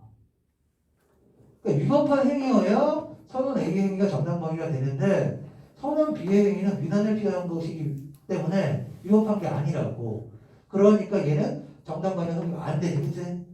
그 다음에 긴급피난이 성립하지 않는 이유는 내용으로 접근하면 A의 목숨이, 선언 A의 목숨이 선언 B의 목숨보다 더 중요해야 돼. 근데 얘 목숨이 얘보다 더 중요하다고 볼 근거가 없어. 따라서 뭐가 성립하지 않아? 긴급피난도 성립하지 않아. 라고 이야기하는 것은 뭐야 얘들아? 내용을 가지고 근거를 대서 이야기하는 거고, 물론 글을 그렇게 이야기할 수도 있지만 오늘 선생님이 하고자 하는 학습 목표는 그게 아니란 말이야. 야, B의 행위가 선언 B의 행위가 위법한 행위가 아니니까 정당방위는 성립하지 않지. 선언 B의 목숨보다 선언 A의 목숨이 더 중요한 건 아니니까 긴급피난이 성립하지 않지. 따라서 선언 A의 행위는 뭐해? 위법해. 라고 얘기하는 게 아니라, 그렇게 설명하고자 하는 게 아니라, 내용으로 설명하려고 하는 게 아니라, 그렇게 설명하는 것도 있지만 선생님이 하고자 하는 건 뭐야? 완결성을 한번 생각해보자는 거야. 지금 자 봐봐. 두 가지로 학습 목표를 잘 잡아봐. 아, 이런 이유 때문에 정당방위 아니야. 이런 이유 때문에 긴급피난 아니야. 그렇게 설명할 수 있어. 근데 선생님은 지금 뭐 설명하고 있다고? 야, 위법한 행위가 아니니까 정당방위 아니야. 얘 목숨보다 얘 목숨이 중요한 게 아니니까 긴급피난 아니야. 그렇게 설명하는 게 아니라, 만약에 긴급피난이나 정당방위에 해당하면 구성요건에는 해당하지만 위법하지는 않은 게 되지. 위법하지 않으면 어떻게 되죠? 범죄가 성립하지 않고, 범죄가 성립하지 않게 되면 선언 A에 대한 이야기는 끝이 나고, 그러면 유책한 행위에 대해서는 뭐 할 수 없으니까 설명할 수 없으니까 글의 완결성을 뭐 하는 것이 돼서 저해하는 것이 되어서, 그치? 얘는 내용을 읽지 않더라도 근거를 대지 않더라도 당연히 정당방위나 긴급피난에 해당하면 안 된다는 거야. 선생님 말이 무슨 말일까? 그것만 이해하면 돼.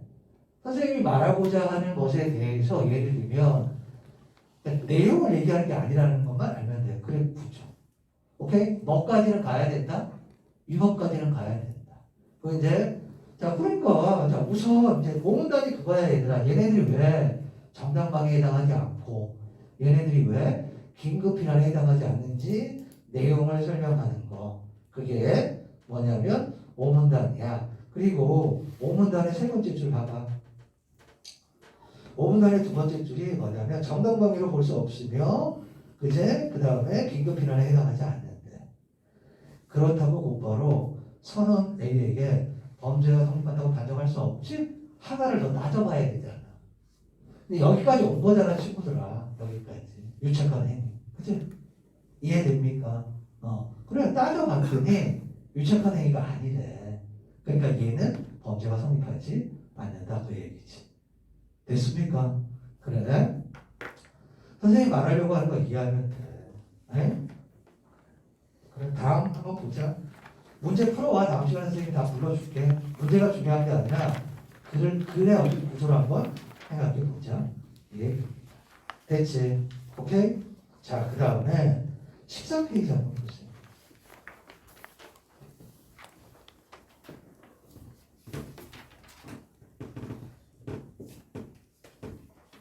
자, 우리 친구들아, 우리 아까 뭐 했지? 글의 구조를 선행적으로 조금 익히고 그걸 바탕으로 뒤에 내용을 뭐 해보는 연습을 해보자. 이렇게 나오겠구나. 당연히 이렇게 되겠구나. 뭐 해보자고? 예측해보자고. 그치? 두 번째는 글을 읽어나가면서 이제 전체가 아니라 좀 미시적으로 아까 이야기한 게 거시적인 거라면 직접 글을 읽을 때 우리는 뭐에 반응해야 하는가. 그러니까 이렇대요. 출제자는 글을 집필할 때 문제를 염두에 두고 집필을 한대요. 독서는 쓰는 건지 알지, 출제 이거들, 그치? 그러면 글을 쓸 때 요렇게 쓰면 요런 문제를 내기가 좋겠구나 하고 쓴다는 거야. 그치? 그렇다면 우리가 문제를 풀 때 문제를 풀 때 뭐 하지 말고 이 문제를 어떻게 풀까 하고 고민하지 말고 글을 읽을 때 글을 뭐 할 때 글을 읽을 때 고민하자는 거. 됐어? 정리할게. 요거 기억해도 뭐 할 때? 문제 풀 때 고민하지 말고 지문 읽을 때 고민하라고. 뭐가 있고 지문이 있고 문제가 있어. 고민은 어디서 하는 거야? 문제 풀 때 고민하는 거 아니야. 그냥 문제를 그냥 딱딱딱 푸는 거야. 왜? 우리가 지문을 읽어 나가면서 출제 요소가 될 만한 것들을 뭐 했으니까? 점검하고 반응했으니까. 무엇이 중요한지를 잡았다면 뭐? 문제 풀 때 고민할 필요 없단 말이야. 연습할 때 고민해. 시험 볼 때 고민하지 말고. 고민은 연습할 때 하는 거야. 시험 볼 때 고민하지 마. 오케이? 지문에서 뭐 해? 고민해. 그걸 다른 말로 바꾸면 뭐라? 지문을 읽을 때 반응하라는 거야. 이런 거 문제로 만들 수 있겠는데? 됐지? 제목을 이렇게 읽어보자. 독해 툴. 선생님, 여러분, 저, 곡성이라는 영화 봤어요? 곡성이라는 그 영화 있잖아요. 막 이상한 막 전염병 같은 거 돌고 막 귀신 막 창궐하고 막 좀비 사람들 되고 막 너무 무서워요. 황정민 나오고 막 이제 곽도원 나오고 막 곡성이라는 도시가 막 곡성이기도 하고 막 곡성이 나는 거란 말이야. 거기서 그 동네에 경찰서 순경의 딸 한 10살짜리 딸인데 걔 귀신 들리잖아. 어린애가 귀신이 들려요. 그래갖고 자기 아버지한테 이상한 소리 하잖아요. 무엇이 중요하냐. 무엇이 중요한지 막 그런 얘기 한다고요. 그치? 내가 그걸 읽고 되게 충격을 많이 받았거든. 그거 보고서. 글을 읽을 때도 곡성처럼 무엇이 중요한지 그 생각을 한번 해요. 무엇이 중요하냐. 무엇이 중요한지 그걸 한번 생각해보자고. 중요한 정보가 무엇인가를 고민하면서 읽자고요. 됐지? 자, 봐봐. 모든 글의 출발. 모든 글의 출발은 뭐냐면, 자, 아까 선생님이 읽을 때 뭐에서 고민한다? 정리해도 지문 읽을 때 고민해. 문제 풀 때 고민하지 말고. 오케이? 1교시 행동 강령이야. 1교시 행동 원칙이야. 지문에서 우리는 충분히 고민한다. 문제 풀 때 고민하지 않는다. 버퍼링 없다. 지문에서 충분히 뭐 했으니까? 고민했으니까. 지문에서 출제 요소들에 반응하면 문제 풀 때 고민하지 않는다. 됐지? 오케이? 자, 모든 글이 첫 문단이 되게 중요합니다. 오케이? 첫사랑은 대학을 보내주지 않아. 첫사랑은 잊어버려. 첫 문단은 대학을 보내줘. 자, 1교시 행동 강령. 우리를 대학에 보내주는 건 첫사랑이 아니다. 잊으라고. 뭐가 우리 대학을 보내준다? 첫 문단이 우리 대학을 보내준다. 오케이? 첫 문단 혹은 다른 말로 글의 서두라고 하자. 왜냐하면 두 번째 문단이 첫 문단의 역할을 하는 글들도 있으니까. 그치? 오케이? 글의 서두에서 요거를 꼭 잡아본다. 글의 화제를 잡는 거야. 화제. 네? 그러니까 첫 문단에 되게 글의 화제가 있다. 화제는 이 글이 무엇에 대해서 읽고 있다. 여러분 가장 기본적인 걸 우리가 못하거든.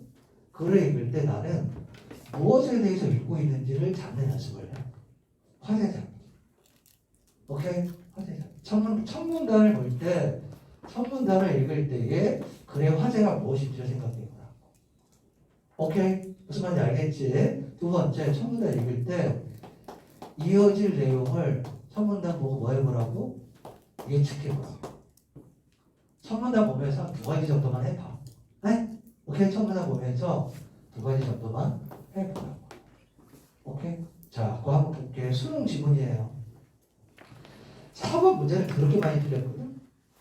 4번 문제를 엄청나게 많이 틀렸어. 오케이? 자, 친구들아. 선생님이 독서 수업할 때 첫 시간에 사실 학생들하고 약속을 해요. 내 수업을 열심히 들어.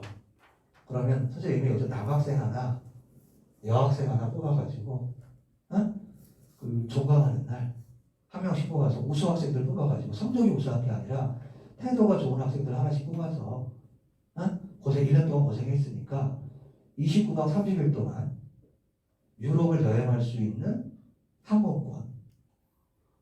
수능 끝나면 유럽 여행 한번 가야지. 29박 30일 동안 유럽을 여행할 수 있는 왕복 항공권.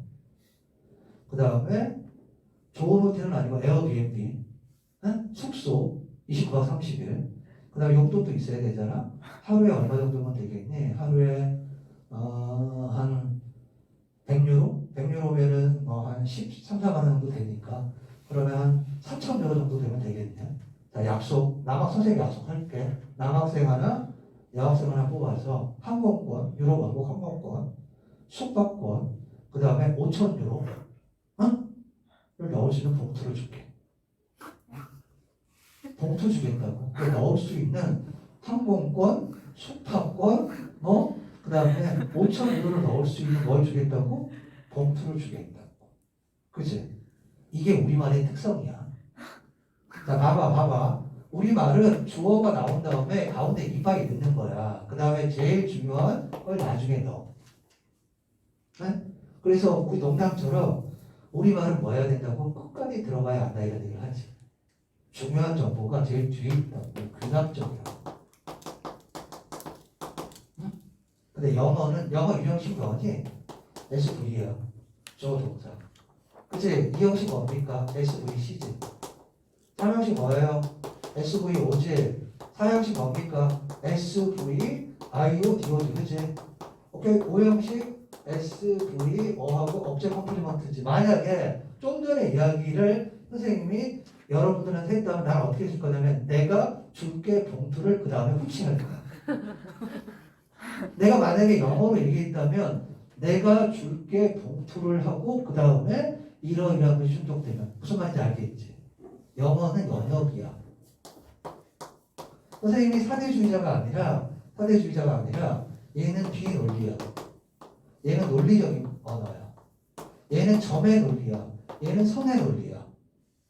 그래서 선생님이 이제 제안을 할게. 독서할 때 우리말은 핵심 정보가 제일 뒤에 있기 때문에 문장이 길어지면 이런 수업 어디서도 못 들어 친구들아.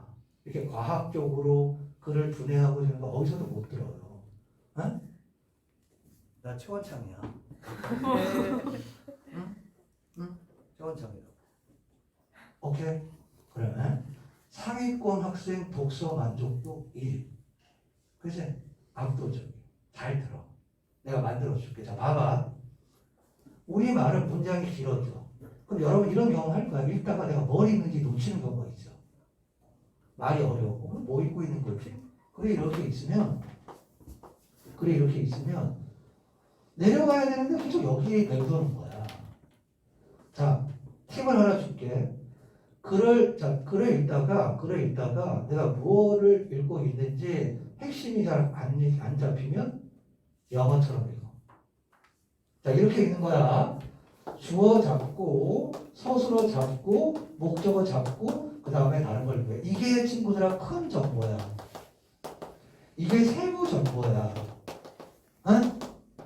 글을 읽을 때 그렇다고 나는 너를 사랑해 뭐 이런 짧은 문장을 나는 사랑해 너를 있다고 읽지 말고 호흡이 너무 길다고 여겨지는 거야. 그러면 뭐를 발라내는 뼈대를 발라내는 연습을 해.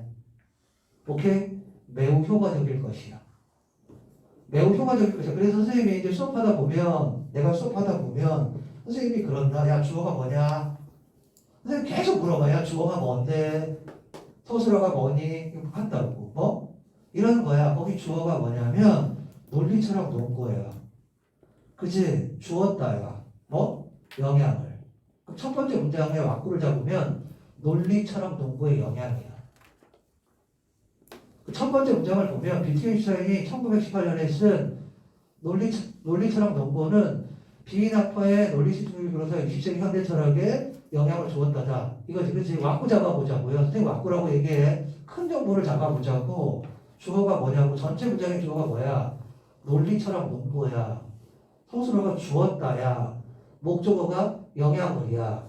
그러면 그 문장의 왁구는 뭐냐면 논리처럼 논거의 영향이야. 그런 식으로 뭐 큰 정보를 잡는 연습을 하라고. 문장이 길어지면. 무슨 말인지 아시겠습니까? 그치? 두 번째 문장. 문장 두 개밖에 없잖아. 그는 철학의 과제로 삼았다지. 그치? 그러면 자, 봐봐. 두 번째 문장은 비트겐슈타인의 철학 과제야. 그치? 뭐가 철학의 과제니? 그런 많은 철학적 논란들이 언어를 애매하게 사용하여 발생한다고 보았기 때문에 언어를 분석하고 비판하여 명료하는 것을 철학의 과제로 삼았다. 철학의 문제들이 왜 생긴다고?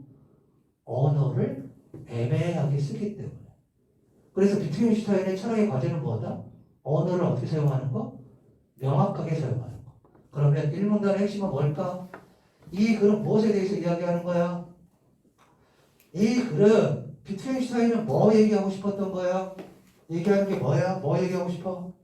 언어. 언어에 대해서 이야기하고 싶은 거잖아. 왜냐하면 많은 철학적 문제들이 뭐 때문에 생겼다? 언어를 조금 애매하게 사용하기 때문에 문제가 생겼잖아. 그러니까 이 언어를 명료화하는 것. 1문단에 있잖아요. 그치? 그걸 과제로 삼았다. 그 얘기지. 그치? 됐니? 2문단 가볼게. 첫 번째 문장 주어 뭐지? 2문단에. 첫 번째 문단 주어 뭐야? 그렇게 좀 연습해 볼게. 2문단의 첫 문장 주어 뭐야? 그는이지. 서술어 뭐야? 주장했다지. 목적어 뭐야? 그림이론이야. 그치? 비트겐슈타인의 비의 그림이론인 거야. 그치? 그치? 그리고 그림이론을 꾸미고 있는 말이 뭐야? 언어가 세계에 대한 그림이라는 이 그림이론을 꾸미고 있는 말이야. 관형어고요. 그치? 자, 이 언어에 대한 이야기에서 1문단 2문단 그는 그림 이론을 주장해서 그치? 그림 이론은 뭐냐면 언어가 세계에 대한 뭐지 친구들아? 그림이 언어가 그림인 거야. 그치? 그는 언어가 세계에 대한 그림이라는 그림 이론을 주장한 거 아니야. 그 언어 이꼴 그림이지. 그치? 됐어? 됐어? 그 다음 문장. 이 이론을 세우는데 그에게 영감을 주었던 것은 모형을 통해 사건을 설명한 거야. 그런데 모형을 가지고 사건을 설명할 수 있는 이유는 무엇인가? 그것은 실제 자동차와 사람 등에 대응하기 때문이래. 모형이. 그치? 그는 언어. 여기서 반응해야 되는 거지. 왜? 이 글의 핵심은 언어니까. 그는 언어도 이와 마찬가지로 보았기 때문이다. 언어가 의미를 갖는 것은 언어가 세계에 뭐? 언어가 세계에 뭐한대? 대응한대. 마치 모형이 마치 뭐가? 모형이 뭐에 대응하는 것처럼 기억이 모형이 사건에 뭐 하는 것처럼 대응하는 것처럼 뭐가 뭐에 대응한다고요? 뭐가 뭐에? 언어가 세계에 간다라는 거야. 이거 마찬가지다 이 얘기하는 거. 됐지? 됐지? 오케이? 자, 그 다음에 다시 말해 언어가 세계에 존재하는 것을 가리키고 있기 때문이다. 예림아 펜 좀 줘봐. 펜 좀 줘봐. 라고 이야기할 때 선생님 펜이라고 이야기했잖아? 제가 펜을 줬잖아? 나의 언어가 너 편에 대응하는 거야. 그치? 계속 언어는 뭘로 구성되어 있지? 언어는 뭘로 구성되어 있다고 친구들아? 여기가 언어는 명제들로 구성되어 있고 여기가 세계는 사태들로 구성되어 있대. 그러면 안 봐도 너트브지. 뭐는 뭐에 대응할까? 명제들은 사태들에 대응하겠지. 그치? 자, 다시 언어는 명제들로 구성되어 있고 세계는 주어가 언어하고 세계야. 얘를 구체화하는 거야. 언어는 명제들로 구성되어 있고 세계는 사태들로 구성되어 있다며. 그런데 언어가 세계에 대응해? 그럼 명제들이 사태들에 대응하겠지. 됐어? 뭐가 어려워? 됐니? 오케이? 그러니까 그리고 명제들과 사태들은 당연히 각각 서로 대응하고 있는 거지. 이처럼. 선생님 진짜 좋아하는 단어거든. 이처럼. 요컨대 이러한 정리해주는 말이거든. 당화 표지의 활용. 당화 표지의 적절한 활용을 하라고요. 이처럼 언어와 세계의 논리적 구조는 뭐하다고요? 동일하며 언어는 세계를 그림처럼 기술함으로써 의미를 갖는데 이 문단은 비트겐슈타인의 그림 이론이야. 그림 이론은 뭐지? 세계는 언어는 세계에 대한 그림이다. 그 얘기지, 그치? 오케이? 나 띄어쓰기가 잘 안 됐는데 3문단의 첫 번째 문장의 주어가 뭐지? 주어 찾아봐. 사태지. 그림 이론에서 명제에 대응하는 뭐는 사태는 여기 봐 여기 봐. 그림 이론에서 명제에 대응하는 사태는 얘가 주어잖아. 그럼 지금 얘 설명하는 거지. 그치? 그래 완결성? 얘를 설명하려면 얘 설명하고 나서 얘도 설명해야 되겠지. 그럼 얘하고 얘는 무슨 관계를 지닐까? 대응하겠지. 그치? 자 주어가 뭐니? 사태야. 사태야. 사태는 뭐가 아니라 A가 아니라 B야. A가 아니라 뭐라고요? 사태는 사실이 아니라 사실이 될 수 있는 논리적 가능성이래. 그치? 자 봐봐. 여기 봐 여기 봐 여기 봐 여기 봐.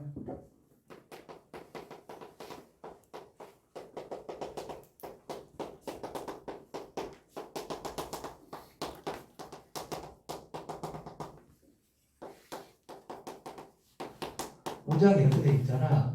자, 봐봐. 지금 뭐 하는 거냐면 친구들 선생님이 좀 빠르게 글을 어떻게 읽고 분석해야 되는지를 얘기해 주는 거야.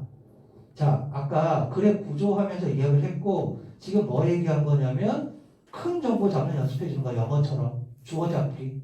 오케이? 주어 잡기. 뭐라고 돼 있냐면 사태는 사실이 아니라 사실이 될 수 있는 논리적 가능성을 의미한다. 사태는 의미해. 그치? 사태는 의미한다잖아. 뭘 의미해? 논리적 가능성을 의미하래. 그러면 친구들아, 여기서 선생님이 드는 생각은 이거다. 지금 사태에 대해서 설명하고 있는데 그냥 사태는 논리적인 가능성을 의미한다 그러면 문장이 더 깔끔하지 않니? 그러니까 사태는 A가 아니라 지금 B라고 얘기하는 거잖아. 그러면 사태는 B다라고 이야기하면 더 간단하잖아. 근데 왜 A는 아니다 B다라는 걸 쓰지? 영어에만 구분이 있는 게 아니라고. 이게 아까 선생님이 이야기한 뭐야? 출제자는 뭐를 염두에 두고 출제를 염두에 두고 이런 문장을 구사한다는 거야. 자, 봐봐. 가는 B다라고 쓰면 간단하다고요. 그치? 근데 가는 A가 아니라 B다라고 쓰면 오답을 구성할 수 있는 선택지가 많아지는 거야. 얘는 그냥 가는 B다, 가는 B가 아니다지만 얘는 가는 B가 아니라 A이다로 바꿔서도 되고요. 가는 A이다라고 써도 되고요. 그치? 가는 B가 아니다라고 써도 되고요. 그러니까 문장을 이렇게 쓰는 순간 구성할 수 있는 뭐가 많아진다는 거야? 선택지들이 많아지는 거지.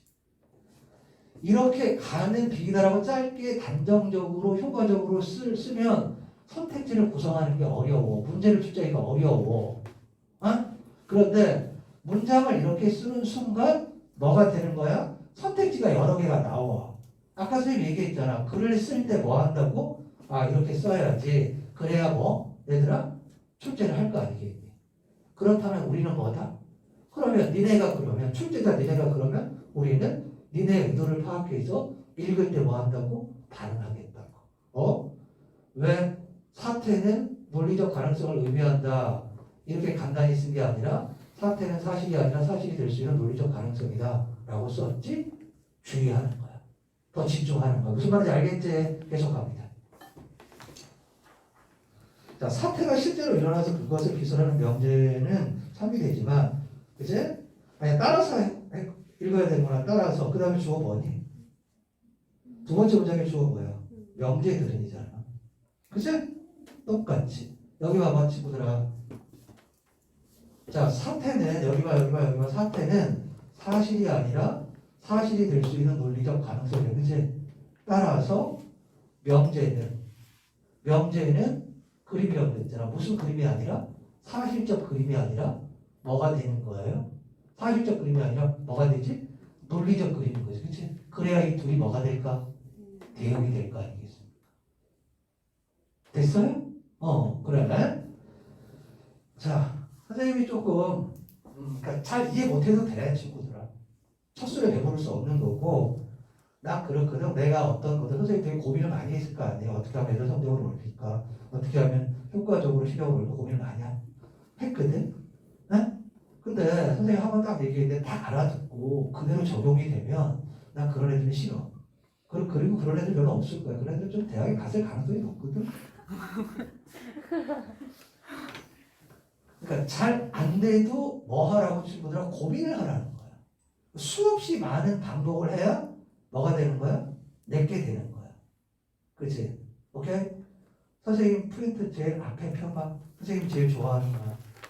맨 앞에 1페이지 앞에 뭐라고 써져 있어? 2페이지 오른쪽에 조그맣게. 공부는 누가 하는 거야? 야, 보고 듣는다고 되는 게 아니야. 니네가 뭐 해야 돼? 해야 돼. 알겠지? 그러니까 예습을 해와. 예습을 하고 나랑 붙어보자는 거야. 붙어봐 선생님이랑 막 운동장 돌면서 막 선생님 쓰러 아유 이렇게 막 엿틀렸잖아. 해. 그럼 나도 밟아서 쉴 테니까. 네? 10개월이면 충분해. 최고가 되게. 알겠습니까? 그래. 자, 잡았어. 됐지? 왜 이렇게 썼는가?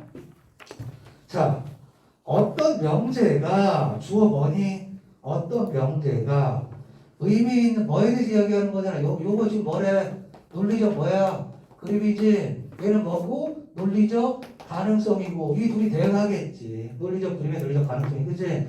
어떤 명제가 뭐 얘 얘기하잖아. 명제 얘기하잖아. 어떤 명제가 뭐라고 얘기했냐면 어떤 명제가 의미 있는 명제가 되기 위해서는 그 명제가 실제하는 대상이나 사태에 대해서 언급해야 하며 그것에 대해서는 참고짓을 따질 수 있다. 만약 어떤 명제가 실제하지 않는 대상, 그건 의미 없는 명제가 된대. 여기 봐봐. 이 명제 안에 의미 있는 명제가 있는 거고 의미 없는 명제가 있는 거지. 명제에 대해서 이야기하고 있잖아. 그치? 실제하는 대상에 대해서 이야기하면 의미 있는 거고. 네? 그거에 대해서 뭘 따질 수 있다고? 참고짓을 따질 수 있다. 선생님 빨간 이거 색깔 어때 이거? 빨간색 잘 어울리니? 실제하는 대상이잖아. 근데 선생님 뭘 말하고 있는 거야? 거짓을 얘기하는 거지. 그치? 그러니까 우리가 뭐 할 수 있는 거, 감각할 수 있는 거에 대해서만 얘기해야 의미 있는 명제다 이게 얘기야. 그지? 형이상학, 메타피직스나 신이나 이런 거 눈에 안 보인다고. 그치? 그거 구체적인 대상이 아니라고. 철학은 그런 거 얘기하면 안 된다고. 그건 뭐라고? 참거짓을 따질 수 없는 의미 없는 명제라고. 그게 실제하지 않는다가 아니라 실제한다. 실제하지 않는다가 아니라 그것에 대해서 참거짓을 따질 수 없기 때문에 그거에 대해서는 뭐 말하지 말아야 된다고. 그래서 비트겐슈타인의 아주 유명한 말. 말할 수 없는 것에 대해서는 침묵해야 한다. 너무너무 유명한 말이라고요. 그치? 보통 우리한테만 유명하지만 너희들한테 안 유명하고. 오케이? 대충만 해. 이 교재가 아직 안 나와서 그래요. 다음 시간에는 선생님이 교재를 진행을 할게요. 우리 교재. 거기다 기출이에요. 자, 이러한 관점에서 비트겐슈타인은 기존의 철학자들이 다루었던 이런 건 의미 없다고 보았어. 왜? 얘네들에 대해서 참거짓을 따질 수 없어요. 그치? 친구들아, 4번 문제를 더럽게 많이 틀렸거든? 4번 문제 한번 풀어봐. 4번 문제 한번 풀어봐.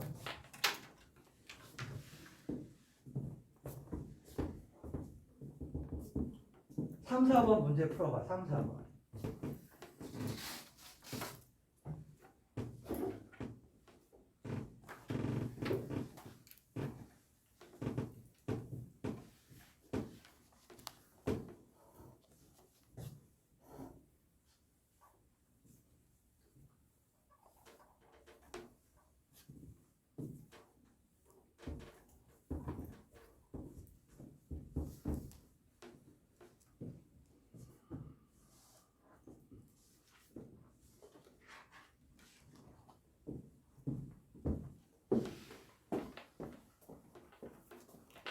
자기 이름 다 체크했죠? 출석부에. 안 했어요?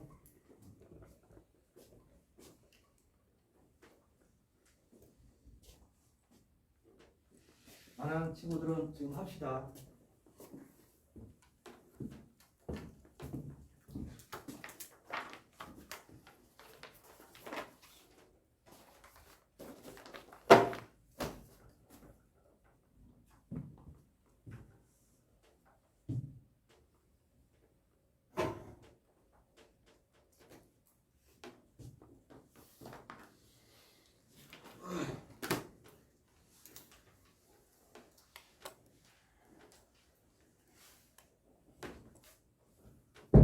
자, 4번을 뭐라고 답을 많이 해서 틀렸냐면 3번으로 해서 되게 답을 많이 틀렸거든. 수능 문제인데 틀린 애들 중에 대다수가 3번이라고 답을 골랐어요. 그치? 근데 선생님 수업을 듣고도 3번이라고 답을 고른 친구들은 아니래요. 이 책의 내용에 밑줄 쳐져 있지. 이 책은 무엇에 대해서 이야기하고 있는 글이지? 이 책은 뭐야? 그림 이론이 나와 있는 거잖아. 그림 이론이 나와 있는 거고 뭐에 대해서 이야기하고 있는 책이죠? 화제가 뭐야? 언어에 대해서 이야기하는 거잖아. 뭘 어렵게 생각해? 이 책은 언어가 세계의 그림이라는 그림 이론에 대해서 이야기하고 있는 책이잖아요. 다른 걸 다 떠나서. 그치? 답이 뭘 것 같아? 4번이 답이잖아. 이 책은 경험적 세계가 아니라 경험적 세계에 대해서만 얘기해야 된다 그랬잖아. 다른 걸 떠나서 친구들아, 이 책은 무엇에 관한 책이냐고. 선생님이 그렇게 강조했잖아. 무엇에 관한 책이냐고요. 잘 이해 못하더라도 아이들이 엄청 많이 틀린 언어에 관한 책이잖아요. 그치? 그럼 그것만 잡아도 답을 골라낼 수 있지 않을까? 3번 문제는 답이 뭐야? 1번이지? 오케이? 1번이잖아요. 얘들아, 디귿은 왜 틀렸어? 명제는 왼쪽으로 가야 돼. 의미가 있든 없든. 그치? 언어는 세계에 대응하고 명제는 사태에 대응하잖아. 명제가 왼쪽에 있잖아. 그럼 의미 있는 명제든 의미 없는 명제든 왼쪽에 가야지. 논리적 그림에 대응되는 건 논리적 가능성이지. 그치? 주어와 서술어의 관계를 잘 잡으면 이 문제를 해결할 수 있단 말이야. 됐죠? 자, 다음 시간 오실 때에 뒤에 이 프린트 요까지만 살짝 하고 아니다. 일단 풀어보세요. 이 프린트까지 하고 교재로 나갈 테니까. 그치? 좀 빠르게 선생님 정리하고 교재로 나갈 테니까. 고생을 많으셨습니다. 네, 여기까지 할게요.